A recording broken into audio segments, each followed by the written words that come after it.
চট্টগ্রামে সিআরবিতে অবৈধ স্থাপনা উচ্ছেদ করেছে রেলওয়ে। সকালে ৭ রাস্তা মোড় সংলগ্ন রেলওয়ে জমির উপর নির্মিত প্রায় ২০টি কাঁচা দোকান উচ্ছেদ করা হয়।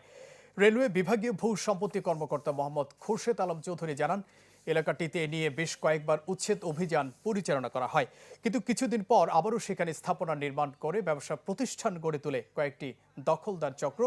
গতকালকে তাদের সরে যেতে নির্দেশ দেওয়া হয়, কিন্তু তারা নির্দেশনা না মানায় স্থাপনাগুলো ভেঙে দেওয়া হয়।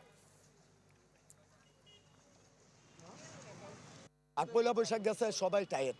আগের দিন দোকান টোকান করছে, আমিও ঘুমে আসছিলাম, আমি কইতে পারি না। রাত্রে মনে আমার মেয়ে কইতেছে, আব্বু মাইক দিয়ে জানি কি কয়ে গেছে।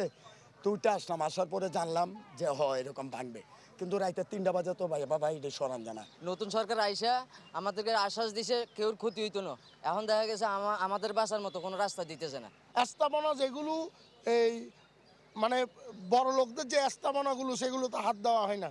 এখন ওনারা গরিব মানুষ, ওনারা বারবার ভাঙে, আবার কারো কারো সাহায্যে ওনারা এগুলো তোলার পরে এগুলো আবার এসে ভাঙে। এখন মানুষগুলোকে বারবার হয়রানি না করে একটা স্থায়ী একটা পদক্ষেপ নেওয়া দরকার।